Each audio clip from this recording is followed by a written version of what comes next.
Bonjour tout le monde, mon nom est Robert Gauthier et puis bienvenue au réseau qui s'appelle Lumière sur la prophétie biblique. Je suis content de revenir en ondes, pour ainsi dire, parce qu'on a eu des difficultés majeures. Mon vieux ordi, il m'a lâché, j'en ai acheté un nœud, il m'a lâché, j'ai changé encore. Finalement, on a passé, Sylvain et moi, beaucoup de temps à essayer de se reprogrammer au complet. Et puis, durant la période de Pâques, nos jours ont été consacrés à la résurrection de notre ordi, pour ainsi dire. Hein? Fait que là, on est fonctionnel. On est rendu là, le mardi, là, on a eu le grand week-end de Pâques, et puis Sylvain m'a beaucoup aidé, et puis voilà. On est en onde maintenant. On espère que tout va bien aller. Et puis, on devrait être maintenant dans la possibilité d'être régulier, hein, de revenir d'une façon régulière tous les semaines et si on peut, plus souvent. Mais, mais on est content. On est content de vous revoir et puis, vous avez été patients. Plusieurs se sont enquéris pour savoir si j'étais malade. Non, je n'étais pas malade. Mon ordi était malade. Moi, ça va bien spirituellement. Le Seigneur est bon. Il est toujours bon, hein, même quand ça va mal. Il est toujours bon. Fait qu'on s'appuie sur lui pour ce travail de lumière sur la prophétie biblique et puis on va aller de l'avant, tout simplement, maintenant. Alors, je vais aller à mon petit médaillon ici à droite. Me voilà. OK, là, on peut aller de l'avant. OK. Maintenant, ce que je vais faire, me faire une synthèse, un synopsis, un résumé, parce que là, ça fait au moins 3 semaines que je ne vous ai pas parlé. Et puis, j'avais probablement oublié le vidéo numéro 1 sur Joël. Alors, je veux simplement... J'ai mis quelques diapositives ici là, que je vais présenter. Puis, ça va vous aider à se remettre, à se remettre sur le bon chemin, pour ainsi dire. OK, on commence. Pourquoi avoir choisi le prophète Joël? Pour ceux qui m'ont suivi, on a fait un bon Daniel qui est excellent en passant. Et puis, on a fait aussi Osée, le prophète Osée. Et puis, présentement, on est dans le prophète Joël. Puis, Dieu voulait, on va aller dans Abdias, le prophète Abdias, après cette session-là. OK? Alors, pourquoi avoir choisi Joël? Voici les raisons. Oh, ça commence mal. Ah oui, je sais pourquoi. Je ne suis pas dans le bon écran. Excusez-moi. Et voilà. Où est-ce qu'elle est? Voilà. Tadam! OK. Pourquoi avoir choisi le prophète Daniel? Bien, comme je disais, dans le passé, on a pris le prophète Osée, puis le prophète Osée nous a parlé, lui, du gouvernement moral de Dieu avec les 10 tribus. Okay? Ça, c'était Osée. Les 10 tribus ont été emmenées en captivité par l'Assyrien, puis ils sont là jusqu'à ce jour. Okay? Puis c'est dans le prophète Osée qu'on lit Lo-Ami, pas mon peuple. Okay? Maintenant, OK, oublions les 10. On va oublier les 10 tribus parce qu'ils se font eux-mêmes oublier dans la parole de Dieu. Après avoir été emmenés par l'Assyrien dans le nord, ils sont là jusqu'à ce jour. Maintenant, ce qui nous reste à couvrir, ce sont les 2 tribus, Benjamin puis Juda, hein? Ce qu'on appelle le royaume du sud. Okay? Ceux qui sont de la descendance ou de la lignée de David, pour ainsi dire. Alors, maintenant, on a maintenant le prophète Joël. Okay? Maintenant, le prophète Joël, lui, va nous présenter le gouvernement moral de Dieu avec les 2 tribus. Voyez-vous là, Osée, c'est avec les 10 tribus. Ils sont partis les 10 tribus. Et puis là, maintenant, on va voir le gouvernement moral de Dieu avec les 2 tribus. On sait que dans Osée, on a lu que les 2 tribus marchaient encore avec Dieu pour un temps.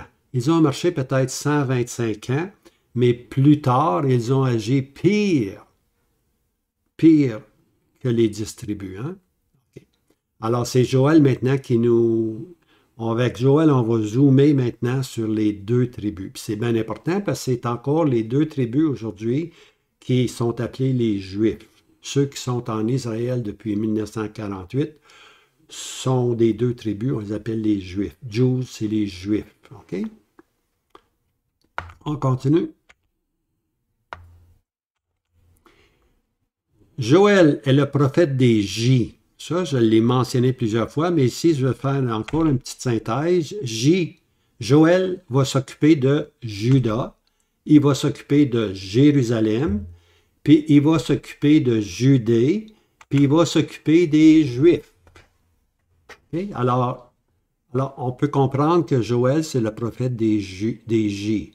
Juda, Jérusalem, la Judée, les Juifs. Okay? C'est lui qui va décrire leur marche morale, pour ainsi dire. Alors, le jugement allait maintenant tomber sur les deux tribus, hein? Juda puis Benjamin ou Jérusalem. Le jugement allait tomber. Alors, l'expression clé est répétée 7 fois. Hein? Le jour de l'Éternel. Okay? Le jugement qui doit tomber sur les deux tribus, on appelle ça le jour de l'Éternel. Okay? Cette expression-là, elle est donnée 5 fois. J'allais le lire dans le prophète Joël. Alors, c'est le jour de l'Éternel, ou bien donc, on peut dire le jour de Jéhovah. Okay? En passant, je ne suis pas un témoin de Jéhovah. Okay? Je suis simplement et merveilleusement un chrétien par la grâce de Dieu. Okay? Eux, ils ont un mauvais enseignement. Puis, disons que leur enseignement est qu'ils renient que le Seigneur Jésus est éternellement Dieu. Ce qui est fondamental. Hein? Le Seigneur Jésus est éternellement Dieu. Okay? Alors, le jour de l'Éternel. Et puis Joël 2, verset 1, que tous les habitants du pays tremblent, car le jour de l'Éternel vient. Okay? C'est Joël qui dit ça au chapitre 2, verset 1. Le jour de l'Éternel vient. C'est un jour qui est futur, qui est à venir. Alors, le jour de l'Éternel, comme vous voyez ici, là, est la terminologie de l'Ancien Testament. Okay? Alors, lorsqu'on lit l'Ancien Testament, on va lire le jour de l'Éternel. Par contre, lorsqu'on va arriver dans le Nouveau Testament, on lit l'expression « le jour du Seigneur ». Okay?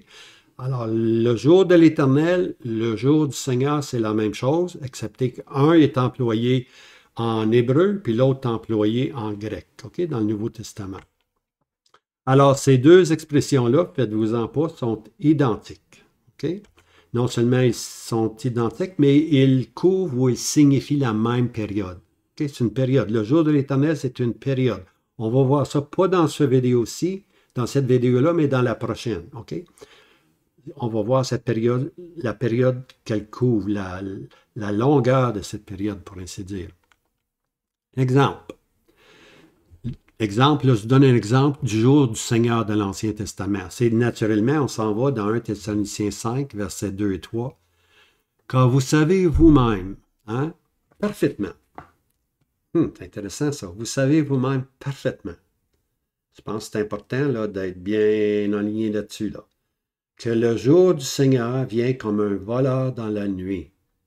Quand ils diront paix et sûreté, alors une subite destruction viendra sur eux comme les douleurs sur celle qui est enceinte, et ils n'échapperont point. Alors, le jour du Seigneur, c'est un jour de jugement. C'est le jour de l'Éternel. Hein? C'est un jour de ténèbres. C'est un jour de colère. C'est un jour de jugement. Hein? L'expression du Nouveau Testament, on l'appelle le jour du Seigneur. C'est encore la même chose. C'est un jour de ténèbres, de jugement. Okay? Maintenant, le jour du Seigneur vient comme un voleur dans la nuit. Okay? Nous, comme croyants qui avons cru au Seigneur Jésus, on attend le Seigneur Jésus comme le Sauveur. Il va venir n'importe quel temps. Le Seigneur a fait la promesse, je vais vous préparer une place et je reviendrai vous chercher. Hein, dans l'Évangile, il dit ceci. Maintenant, nous, étant maintenant convertis, dans la foi du Seigneur Jésus, dans la personne du Seigneur Jésus, Ce que nous attendons, nous, c'est l'enlèvement. OK? On attend l'enlèvement. Le Seigneur va nous prendre dans un instant, dans un clin d'œil, pour nous emmener dans la maison du Père. C'est notre destinée, la maison du Père. Notre destinée n'est pas sur la terre. Pour les Juifs, ça va être sur la terre. Mais pour nous, notre destinée, c'est la maison du Père, être toujours avec Christ. OK? Maintenant, lorsqu'on parle du jour du Seigneur vient comme un voleur, ça ne s'applique pas aux chrétiens. Ce n'est pas l'enlèvement ici. Le jour du Seigneur vient comme un voleur, c'est lorsque le Seigneur Jésus va venir pour juger les nations. OK? Les différentes nations. Alors pour eux, ils se présentent comme un voleur dans la nuit parce qu'ils ne savent pas qu'il s'en vient. Mais nous, on attend le Seigneur de gloire. On l'attend. OK? Alors le jour du Seigneur vient comme un voleur. C'est une expression qui est davantage pour les nations qui n'ont pas cru dans le Christ, le Sauveur. OK? Alors, quand vous voyez, il vient comme un voleur, le faites-vous-en pas, ce n'est pas pour les croyants, ce n'est pas pour les chrétiens, parce qu'on attend le Seigneur Jésus. Alors, le voleur ne peut pas nous... il peut venir comme un voleur, on l'attend. OK?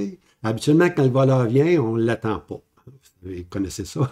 Il vient dans des moments qu'on ne s'attend absolument pas. Hein? On arrive dans la maison, puis tout est volé. C'est fait. OK? Alors, c'est important de réaliser que nous, on attend le Seigneur Jésus comme le Sauveur. OK? Celui qui va transformer notre corps à la conformité de son corps. Hein? Il va y avoir la résurrection des morts, puis les vivants vont être transformés dans un instant, un clin d'œil, puis oups, ils vont aller avec le Seigneur. Mais plus tard va venir le jour du Seigneur. Puis ce jour-là va venir comme un voleur dans la nuit. OK. On continue. Alors, quand commence cette période ou ce jour-là? Alors, j'ai mentionné dans la dernière vidéo que ce jour du jugement commence à l'apparition du Seigneur Jésus.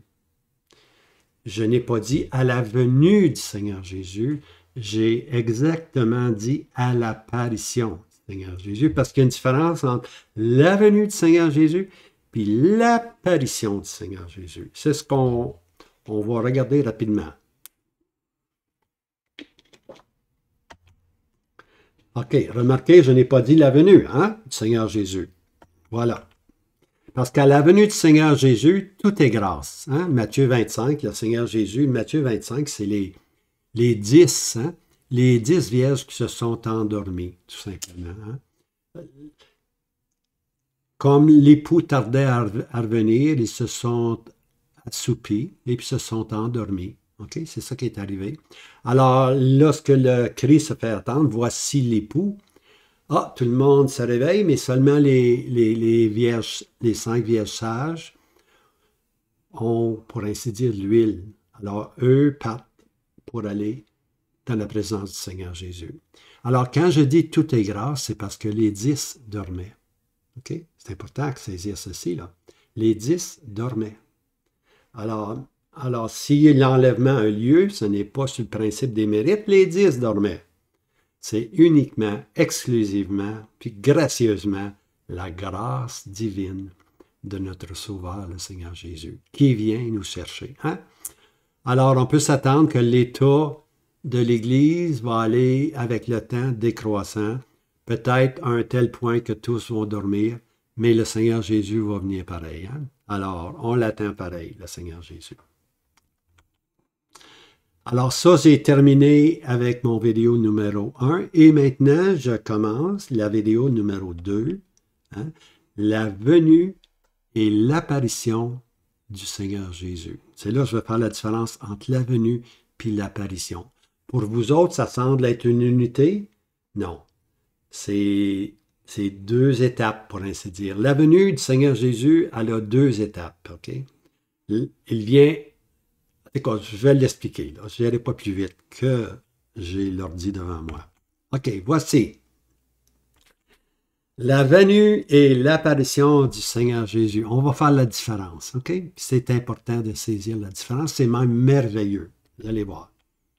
OK. Oh, Joël, ça c'est notre numéro 2. On commence. La venue du Seigneur Jésus. Alors, la venue du Seigneur Jésus est inaugurée, hein, par sa venue pour ses saints, communément reconnu sous le terme de l'enlèvement. 1 Thessaloniciens 5, verset 4. 1 Thessaloniciens 4, versets 15 à 18, c'est entre parenthèses. Allez voir. OK? Là, vous allez vérifier. Alors, la venue du Seigneur Jésus, elle commence, elle est inaugurée par sa venue pour ses saints. Alors, la première étape de sa venue, c'est pour ses saints. Il vient chercher ses saints. 1 Thessaloniciens 4.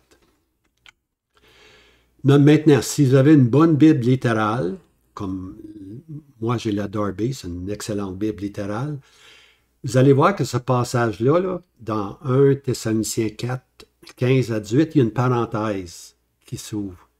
OK? Puis cette parenthèse-là est importante parce que ça nous indique que c'est une révélation reçue. C'est une des révélations reçues par l'apôtre Paul. OK?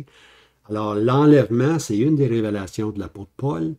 La scène dominicale, c'est une autre révélation de l'apôtre Paul. L'Église comme étant le corps de Christ, c'est une autre révélation de l'apôtre Paul. La résurrection, c'est une autre révélation de l'apôtre Paul. Il y en a plusieurs. N'oubliez pas, là, le Nouveau Testament, non, excusez, l'Ancien Testament, c'est de la prophétie biblique. Okay? Les prophètes parlent et puis on a de la prophétie biblique disant comment le Messie à l'avenir puis comment le royaume du Messie va s'établir. Ça, c'est l'Ancien Testament. L'Ancien Testament, Dieu parle par mes serviteurs, les prophètes. Lorsqu'on arrive dans le Nouveau Testament, tout est une révélation, pour ainsi dire. Ce sont des révélations qui nous sont communiquées. Okay? C'est ça la différence entre l'Ancien Testament. L'Ancien Testament, c'est la prophétie qui signifiant la venue du Messie et son accomplissement, mais le Nouveau Testament, c'est des choses complètement nouvelles. Hein? L'Église ou l'Assemblée, c'était quelque chose, le mystère caché dès l'éternité passée. Juste à lire Éphésiens 1, 2 et 3. Vous allez être embellis. Paul qui dit, à moi a été donné de révéler ce mystère qui était caché de toute éternité. Hein? On ne trouve pas l'Église dans l'Ancien Testament. On retrouve seulement le peuple terrestre Israël. On peut en faire des applications, naturellement, mais on ne trouve pas l'Église comme telle. Il faut aller dans le Nouveau Testament où les révélations viennent maintenant. Okay? Alors, ceci étant dit, la première étape, où la venue du Seigneur Jésus commence par sa venue pour ses saints. Ça, je l'ai mentionné, c'est la grâce de Dieu. Quelle que soit notre condition universelle de l'Église, le Seigneur Jésus vient chercher son épouse, les vrais croyants. Okay? Ça commence comme ça. OK. Je vais citer maintenant 1 Thessaloniciens 4, verset 15. « Car nous vous disons ceci par la parole du Seigneur, que nous les vivants qui demeurons jusqu'à la venue du Seigneur, nous ne devancerons aucunement ceux qui sont endormis. » Okay? Nous ne devancerons aucunement ceux qui sont endormis. Alors, vous voyez, si j'ai souligné en jaune la parenthèse, c'est une révélation que Paul a reçue. Maintenant, cette scène-là, là, je l'ai mis en vert ici, là, parce que c'est important, elle est privée. OK? C'est une scène privée. Ça se passe entre l'époux puis son épouse, qui est l'assemblée du Dieu vivant. Okay? Ceci se passe dans la nuée, dans le ciel. Okay? Nous allons à la rencontre du Seigneur dans la nuée, hein, au ciel. Alors, c'est complètement isolé. Les nations, les gens ne voient pas ce qui se passe. C'est une scène privée. C'est réservé pour l'époux et l'épouse. Une scène particulière, privée. OK? Alors ça, c'est la venue du Seigneur Jésus. Ah bien, regardons ça. Dans le coin, hein? Mon médaillon est parti, j'espère qu'il va revenir. Ah bien, s'il ne revient pas, on va se débrouiller, hein? Intéressant. Alors, lorsque, maintenant, il va y avoir une période subséquente. OK? Elle va durer 7 ans. C'est-à-dire, la période subséquente, c'est 7 ans plus tard. Le Seigneur Jésus se manifeste publiquement. OK? Alors, on y va. Cette fois, ce deuxième cachet de sa venue est avec ses saints. Alors, on a la venue la première phase de la venue, c'est avec ses saints. Non, excusez-moi. C'est pour ses saints. Puis maintenant, la deuxième cachette de sa venue, c'est avec ses saints. Tout simplement. Je vais essayer d'enlever ça ici, là. Non, ça ne marchera pas. C'est pas. Je vais vivre avec ça. Je vais appeler Sylvain. Il va m'aider. Colossiens 3, verset 4. Quand le Christ qui est notre vie sera manifesté, alors vous aussi, vous serez manifestés avec lui en gloire. Okay? Notre vie est cachée présentement. Les gens ne voient pas qu'on est des chrétiens. Notre vie est cachée en Christ. Hein? Mais cette vie-là là, qu'on a dans le Seigneur Jésus, on est en Christ. Cette vie-là, là, un jour, elle va être rendue manifeste. Quand le Seigneur Jésus va revenir avec ses saints, les gens vont voir de quel amour nous avons été aimés.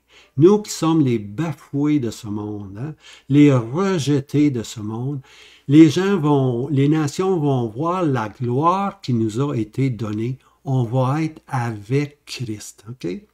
Vous serez manifestés avec lui en gloire. Quel jour, bien-aimé, ça va être. Ça, c'est tellement beau, c'est tellement beau. Alors ici, l'exhortation de Paul, c'est vivre une vie céleste. Okay? Quand Christ qui est notre vie, il faut vivre cette vie-là. Elle est cachée en nous, mais il faut la vivre pour que les gens puissent voir qu'on est des chrétiens. Okay? Des disciples du Seigneur Jésus. Okay? D'ailleurs, aux Indes, on ne dit pas, les gens ne disent pas qu'ils sont chrétiens à cause de la chrétienté, qui est la grande maison. C'est mal vu, des fois, elle dit « je suis chrétien », des fois, on a même honte de dire qu'on est chrétien à cause de toutes les choses qu'on voit, tu vois. Mais aux Indes, les croyants au Seigneur Jésus disent We are disciples of Jesus Christ ». Nous sommes des disciples du Seigneur Jésus. Hein? C'est beau ça, des disciples du Seigneur Jésus. Alors, notre vie qui est cachée, on est responsable maintenant de montrer cette vie céleste, de dire aux gens, par nos façons de vivre, que nous sommes des disciples du Seigneur Jésus. Hein? Si les gens ne peuvent pas discerner que vous êtes disciples du Seigneur Jésus, c'est parce que vous marchez probablement comme et avec le monde. Et à ce moment-là, tout le monde vous applaudit. Hein? Mais on est des disciples du Seigneur Jésus. Ceux de la voie, hein, dans les livres des Actes, on les appelle les premiers chrétiens, c'est alors qu'ils furent nommés chrétiens à Antioche, mais avant cette expression-là, on lisait ceux de la voie, ceux de la voie. Je pense que c'est le chapitre, je ne sais plus quel chapitre dans les Actes, mais c'est marqué au moins 4 fois, ceux de la voie. Ils persécutaient ceux de la voie, V-O-I-E. Pourquoi? Parce qu'ils n'étaient pas juifs, ils n'étaient pas nation, ils étaient ceux de la voie, l'Église. Ne devenez pas une pierre d'achoppement pour les Juifs, pour les nations, ni l'Assemblée de Dieu. Ceux de la voie. C'est un beau terme, ceux de la voie. Okay? On continue. 1 Thessaloniciens 3,13. Pour affermir vos cœurs sans reproche en sainteté devant notre Dieu et Père, en la venue de notre Seigneur Jésus avec tous ses saints. Voyez-vous, la venue pour ses saints, mais ici, on est à la venue de notre Seigneur Jésus avec tous ses saints. C'est 2 étapes, là. Le Seigneur Jésus vient pour ses saints, l'enlèvement, puis après 7 ans, le Seigneur Jésus revient pour juger les nations. Maintenant, il n'est pas seul. Et la venue du Seigneur Jésus est avec ses saints. On va être avec lui. On va être avec lui. Quel privilège, hein? Quel privilège. Ici, l'exhortation de Paul, c'est de vivre présentement une vie de sainteté, comme des saints. Hein? On est appelé, on est exhorté à vivre une vie de sainteté, comme appartenant au Seigneur Jésus. Cette scène, avec ses saints, avec tous ses saints, c'est une scène qui est publique. C'est ça le contraste. L'enlèvement, c'est une scène privée. Vous en rappelez, c'était en verre, une scène privée. Maintenant, la deuxième étape de sa venue, elle est maintenant publique. Tous les gens vont voir. Ils vont voir Christ, puis ils vont voir l'Église qui est avec Christ. Hein? La vraie Église, les vrais saints qui sont avec Christ, son épouse. Alors, ces deux scènes sont énoncées dans un seul et simple verset. Puis on le trouve, si je ne me trompe pas, dans Tite. On va regarder. Là, oui, c'est ça, le délégué apostolique. Parce que Tite, il y a les apôtres, mais il y avait aussi des délégués apostoliques. Alors, les apôtres pouvaient déléguer à certaines personnes, comme Tite, hein? Et puis Tite pouvait agir au nom des apôtres tout simplement. Okay? On appelle ça un délégué apostolique. C'est pour ça que l'épître de Tite est importante. C'est que Paul avait donné des enseignements ou des enseignements, non seulement l'enseignement à Tite, mais une certaine autorité, que Tite avait aussi le pouvoir de nommer les anciens, comme jadis les apôtres faisaient. Les apôtres allaient puis nommaient les anciens, tout simplement. Aujourd'hui, on n'a plus cette autorité de nommer les anciens, tu vois. C'est seulement leur caractère moral, leur bonne vie, leur vie font d'eux, sans doute, des anciens. Mais il faut que la vie, c'est pas l'âge qui est important, là. C'est la marche, bien-aimé. Hein? Un ancien, c'est pas parce qu'il est vieux. Tu peux être un ancien puis pas avoir la marche du tout. Tu vois? Mais au jour apostolique, les apôtres nommaient les anciens. Paul, Barnabas, n'importe qui, il allait, puis il nommait, boum, toi t'es ancien, puis après ça, ça se développait tout simplement. Okay? Où il y avait les délégués apostoliques, mais ça c'est fini, cette ère-là est finie. Et puis maintenant, comme je disais, c'est la marche morale de l'individu et non pas l'âge qui fait de lui un ancien. Tant mieux s'il est ancien en âge, puis il est ancien aussi dans sa bonne marche de tous les jours. Ça, c'est idéal. OK? Alors, c'est ça. Alors, Tite. OK. Alors, voici maintenant, Tite va nous donner une phrase qui contient les deux expressions de la venue du Seigneur Jésus. Voici. Tite 2, verset 13. Attendant la bienheureuse espérance et l'apparition de la gloire de notre grand Dieu et Sauveur Jésus-Christ. Okay? Je pense que j'ai perdu mon médaillon. C'est peut-être un peu triste, mais on continue pareil. OK? Vous allez entendre ma voix, puis c'est correct. Titre 2. Attendant la bienheureuse espérance et l'apparition de la gloire de notre grand Dieu et Sauveur Jésus-Christ. Okay?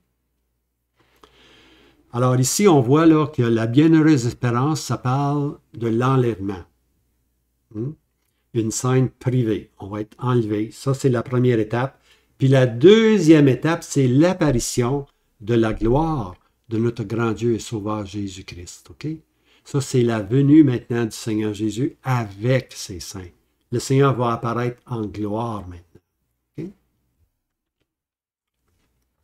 Ne pas confondre, mais distinguer. C'est deux étapes. OK, il ne faut pas confondre les deux étapes. L'enlèvement, la bienheureuse espérance, et puis l'apparition en gloire lorsqu'il revient avec ses saints. Donc, ces deux étapes, bon, je les cite ici. La première étape pour ses saints, l'enlèvement. La deuxième étape avec ses saints, on appelle ça la manifestation. D'ailleurs, il y a plusieurs noms. Je pense que je vais les nommer bientôt, les noms. Là, il y a plusieurs noms. On va regarder pour voir. OK. Voici maintenant Apocalypse 19, versets 13 à 14. Et son nom s'appelle la parole de Dieu. Et les armées qui sont dans le ciel le suivaient sur des chevaux blancs, vêtus de fin lin blanc et pur. Okay? Ça, il vient maintenant, c'est la manifestation. Il vient avec ses saints. Hein? Le Seigneur est là sur un cheval blanc, et puis les armées qui le suivent sur des chevaux blancs, okay? Vêtus de fin lin. Les fins lins, c'est les justices des saints, les propres justices des saints, blancs et purs. On voit que c'est l'Assemblée, c'est l'Église qui est là. Tu vois?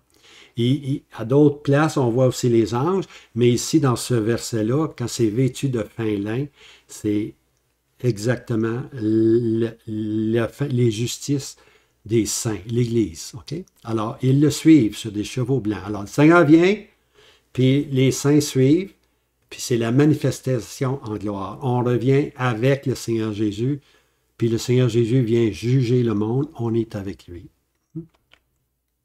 Alors, l'expression « la venue du Seigneur Jésus » doit être comprise en deux temps, deux mouvements.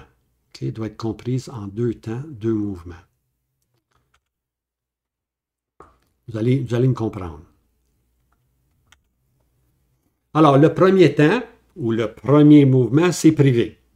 Hein? On l'a, ça, c'est l'enlèvement. C'est privé. Ça, c'est le premier temps. Mais il y a un deuxième mouvement dans la venue du Seigneur. Okay? Il y a un deuxième mouvement dans la venue du Seigneur. Puis ce deuxième mouvement-là, ou ce deuxième temps, il est public maintenant. Il est public. Le Seigneur revient publiquement avec ses saints. Okay? Alors, le premier mouvement sera pour ses saints.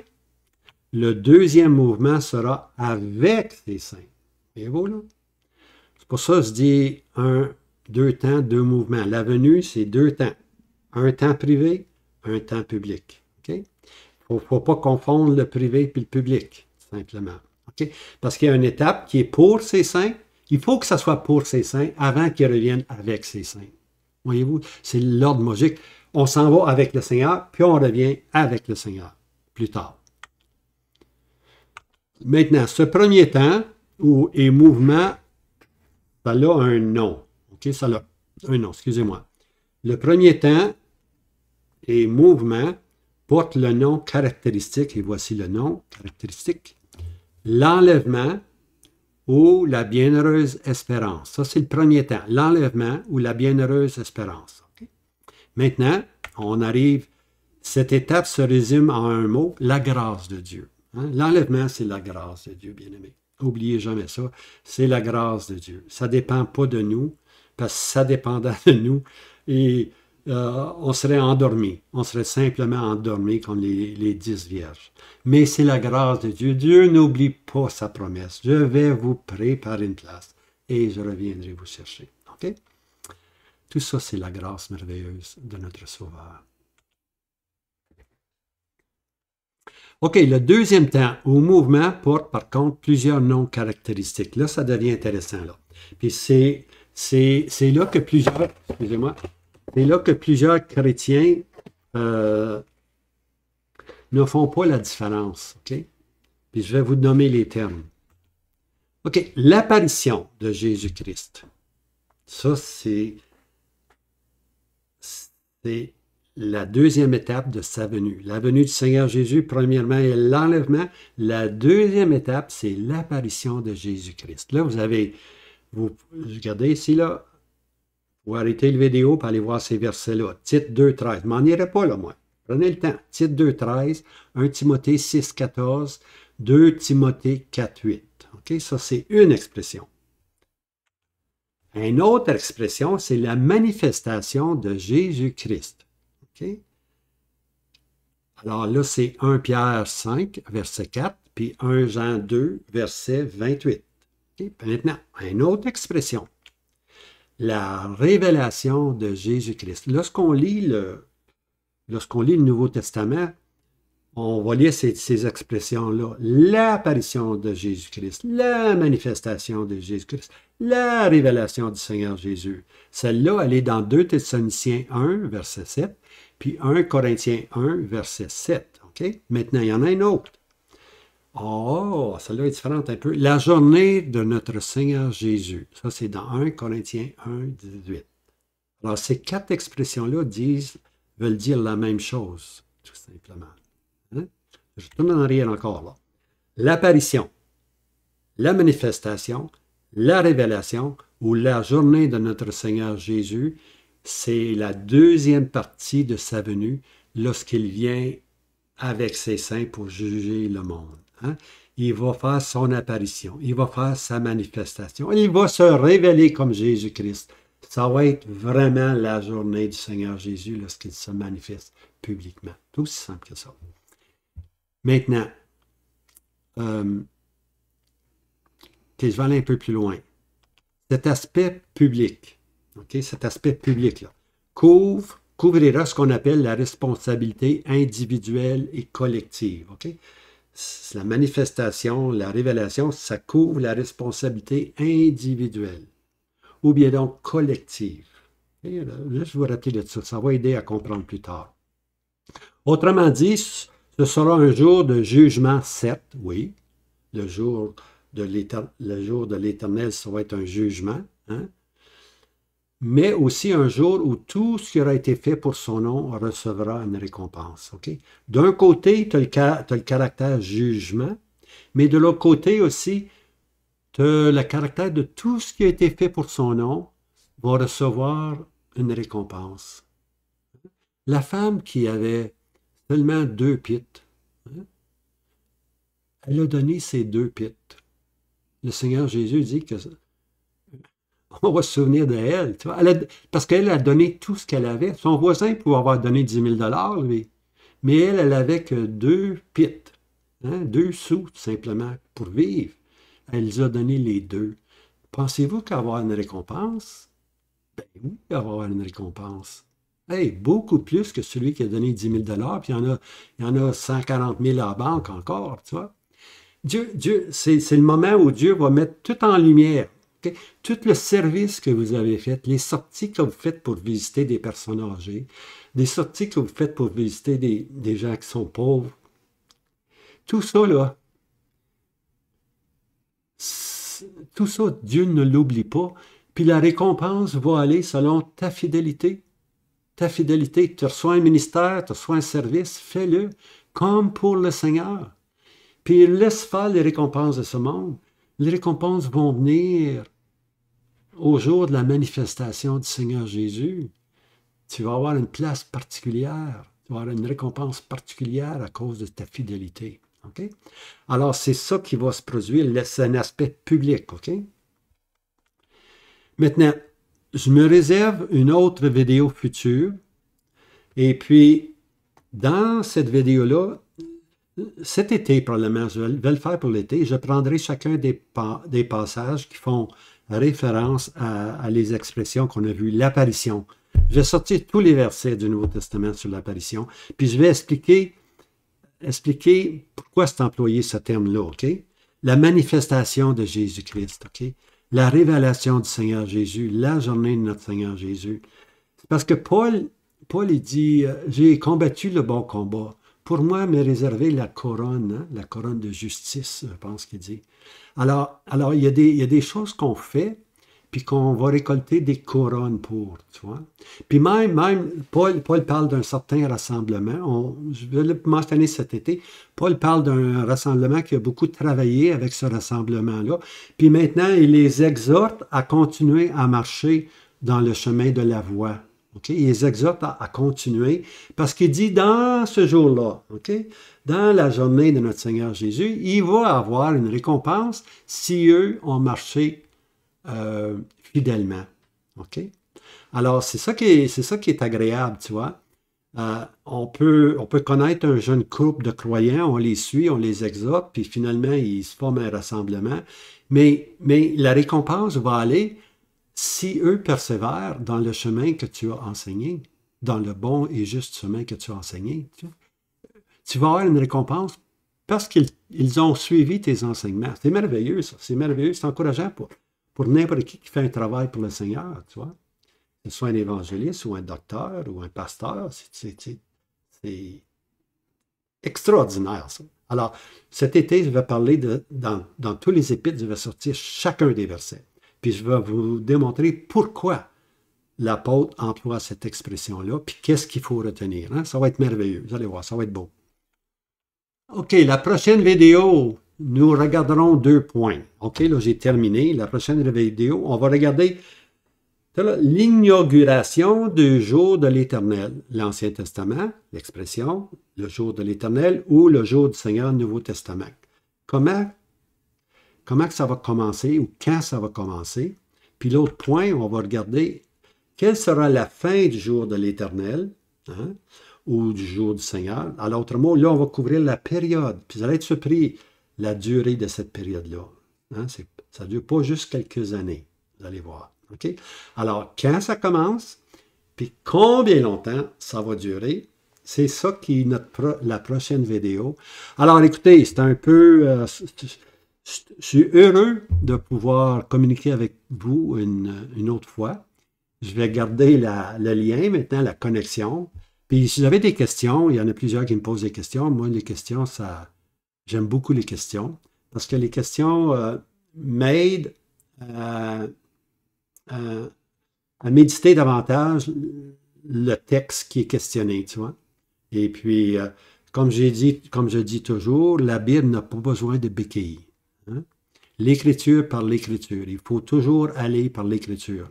C'est pas ce que je pense qui est important ou ce que tu penses qui est important, ce qui est important. Que disent les Écritures? Hein? Alors, la Bible, elle se tient par elle-même. Elle n'a pas de besoin d'appui. Et puis, lorsqu'on veut enseigner, bien, ça nous prend des versets bibliques. C'est ça qu'il faut, des versets bibliques. Parce que notre foi, elle est fondée sur la parole de Dieu et non pas sur un individu qui donne des vidéos. Alors, je vous laisse avec ceci. Je vous embrasse chaleureusement. Et puis, la belle température arrive, du moins ici au Canada, là, puis ailleurs aussi. C'est agréable. On va faire d'autres vidéos, puis on va passer du temps à questionner l'un l'autre, puis à s'encourager l'un l'autre. Alors, je vous laisse, hein, que le Seigneur regarde. Je vous aime beaucoup, beaucoup. Merci beaucoup.